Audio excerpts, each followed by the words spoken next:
ಈ ವಿಡಿಯೋ ನೋಡ್ತಾರ ಪ್ರತಿಯೊಬ್ಬರಿಗೂ ಈ ಕಿಚ್ಚನಿಂದ ನಮಸ್ತೆ.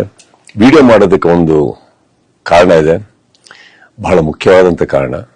ನಮ್ಮ ಫಾರೆಸ್ಟ್ ಡಿಪಾರ್ಟ್ಮೆಂಟ್ ಅಲ್ಲಿ ವರ್ಕ್ ಮಾಡ್ತಾ ಇದ್ದಂತ ಒಬ್ಬ ಆಫೀಸರ್, ಅವರ ಹೆಸರು ಕಿಶೋರ್, ಅವರ ಧರ್ಮಪತ್ನಿ ನಾಗಶ್ರೀ ಅವರು, ಇವರಿಗೆ ಒಂದು ಪುಟ್ಟ ಮಗು, 1 ವರ್ಷ 10 ತಿಂಗಳು, ಹೆಸರು ಕೀರ್ತನ ಅಂತ. ಬಹಳ ಸುಂದರವಾದಂತ ಒಂದು ಮುಗ್ಧ ಮಗು. ಈ ಮಗುಗೆ ಒಂದು ರೇರ್ ಜೆನೆಟಿಕಲ್ ಡಿಸಾರ್ಡರ್ ಆಗಿದೆ. It's called SMA, spinal muscular atrophy. ಬಹಳ ರೇರ್ ಜೆನೆಟಿಕಲ್ ಡಿಸಾರ್ಡರ್ ಇದು. ಇದಕ್ಕೆ ಒಂದು ಔಷಧಿ ಇದೆ, ಇದಕ್ಕೆ ಒಂದು ಗುಣ ಆಗುವಂತ ಎಲ್ಲ ಸಾಧ್ಯತೆ ಇದೆ. ಆದ್ರೆ ಆ ಒಂದು ಮೆಡಿಕಲ್ ಟ್ರೀಟ್ಮೆಂಟ್ಗೆ ಬೇಕಾದಂತ ಒಂದು ಮೊತ್ತ, ಆ ಫಿಗರ್ ಕೇಳಿದ್ರೆ ಒಂದು ಆಕ್ಚುಲಿ ಮೈ ಜುಮ್ ಅನ್ಬೇಕು.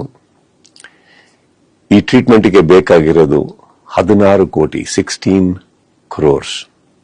ಬಟ್ ಅವರು ತಂದೆ ತಾಯಿ ಎಲ್ಲದನ್ನು ಬಿಟ್ಟು ಅವರ ಆಸ್ತಿಯನ್ನ ಕೂಡ ಮಾರಿ ಎಲ್ಲ ಮಾಡಿ ಈ ಮಗುನ ಉಳಿಸ್ಕೊಳ್ಳೋ ಪ್ರಯತ್ನದಲ್ಲಿದ್ದಾರೆ. ಸಾಕಷ್ಟು ಜನ ಇದಕ್ಕೆ ಕೈ ಜೋಡಿಸಿದ್ದಾರೆ, ಸಾಕಷ್ಟು ಜನ ಇದಕ್ಕೆ ಸಹಾಯ ಮಾಡೋದಕ್ಕೆ ಮುಂದೆ ಬಂದಿದ್ದಾರೆ. ನನ್ನ ಕೈಲಾಗಿದ್ದು ಕೂಡ ನಾನು ಏನು ಮಾಡಬಲ್ಲೆ ನಾನು ಮಾಡಿದ್ದೀನಿ.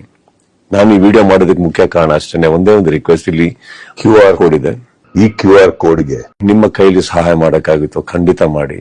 ಆ ಮಗು ನಮ್ಮ ಕೀರ್ತನನ್ನ ಉಳಿಸ್ಕೊಳ್ಳೋ ಪ್ರಯತ್ನ ನಾವೆಲ್ಲರೂ ಸೇರಿ ಮಾಡೋಣ.